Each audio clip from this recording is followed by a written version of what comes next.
Clarence Hill deal us Cowboys, the great Bucky Brooks, North Carolina legend, NFL Network. What's your opinion of the Cowboys coming into the season? You know, man, like I'm waiting to see. I'm really excited about like all the things that I'm hearing about the camp. The Brian Schottenheimer thing has me fascinated. Having played for his dad was one of the best coaches in the game, and he's really fundamental and simple and detailed. And if he can bring some of that to Dallas in his own package, I feel like that's the missing thing. The talent has never been an issue with the Cowboys. It's can they lock in and stay focused in those things? And when you talk to the players, right now they're drinking the Kool-Aid. So I'm optimistic that the Cowboys may be a little better than people give them credit for. So I'm jaded. I've been here a long time, seen a lot of coaches. Everybody feels good when a new coach come in. They do. Everybody buys in. We're supposed to buy in. You're supposed to be a new coach. The only reason you got a new coach is because someone's bad. Yeah. You know, so you got to buy in to a certain extent. But leadership, everybody wants that. Captains, everybody wants that. Energy, culture, every team in the league wants that. You got to have the players. Yeah. Do they have the players to get over that 30-year hump? You know, because they've been good on offense before. They can't stop a nosebleed in the playoffs. They can't stop the run.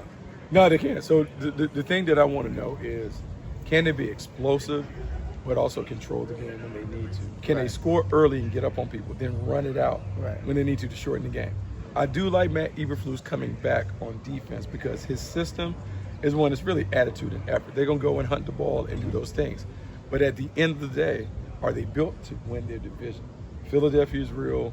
The Washington Commanders are real. And we'll see about the Giants, but are they physical enough? Because I think it really comes down to the discipline, but really the physicality. And that is, they haven't changed the pieces. It's the same team. You're masking the pig a little bit with the energy and all that. Are they better? I don't know. I think that's the part that remains to be seen. You know, when Dak has been healthy and played a full complement of games, full season, they've been a playoff team, division winner, playoff contender, all the way to the end. So I believe if Dak is healthy, they're going to compete. But it doesn't matter what they're going to do in the playoffs once they get there. But you got to like the resurrection of Carl Pickens in Dallas. I'm not George Pickens. I'm telling him, I'm being old. You know, I know Carl Pickens from Tennessee, but now I know you're talking about George Pickens. I asked George. Everybody thinks Carl's my daddy. Carl's not my daddy.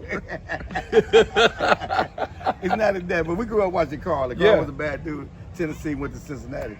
But George Pickens, perfect compliment to me to CeeDee Lamb, what he does. I would say this. I think it's really interesting that originally, like CeeDee Lamb talked about, hey, it's not me being number one, him being number two, 1A, 1B. To me, there's a level of respect that existed before they even got together. For CeeDee to kind of step back and say, no, I see this guy as on my level, that is big. And when you think about their games, I think they're perfect complements. CeeDee Lamb, to me, the best thing he does is he's a catch and run specialist. You put the ball in his hand and let him go to work.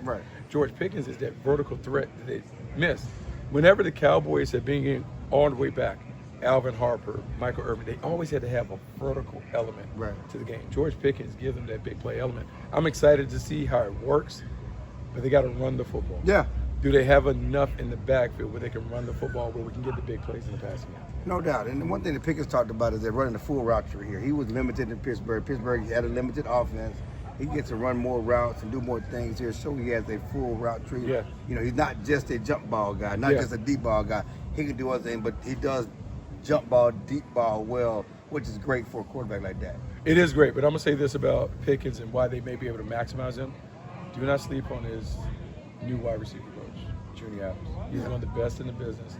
He was up at Eastern Washington. I remember watching him when he was at Montana State and all this, watching him grow. And the way that he is able to connect with the players is different than what they've had here. If they can maximize their talent in that wide receiver room, it's going to make everything a lot easier for that offense. And if the offense is pumping, then the defense just has to hold on. So you got the Cowboys going 11-6. What you got? What you got? I think 10-7 is safe. 10-7. I think 10-7 is safe. I think the big thing is the defense.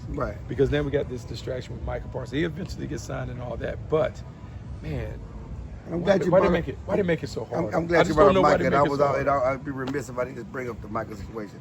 How you gonna say? And I've been doing this a long time. You've been doing this a long time. How you gonna demand a trade? Then show up to practice the next day with a jersey on? I don't know.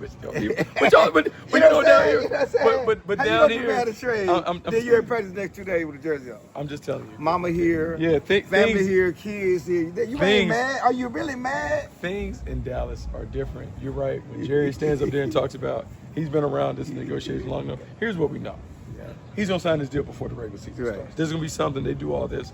I expect him to sign a deal before the regular season starts. He's going to play. And then when he plays, he has to be the dominant player that we've seen. He has to take it up a notch, but he has all the tools. What about this conspiracy there before we get out of here? He and Jerry already got a deal. It's in the lower right-hand corner of the desk. Hey, we're going to play this so we can be on NFL Network, be on First Take. We're going to take on the we're going to dominate the media cycle. Because what else do we have to talk about? Would anybody be talking about the Cowboys? I mean, if we don't have this drama. Always and then before the start, he's going to pull it out. Let's go and sign this thing. I mean, it is weird. I'm not a conspiracy theorist, but it does seem like, look, they got all this work done. Because he's here, he's smiling for the cameras, he's doing all the other stuff. He mad, but he ain't really mad because if he wasn't mad, he would be away. Weird. Thank you, man. Appreciate it. Oh, good.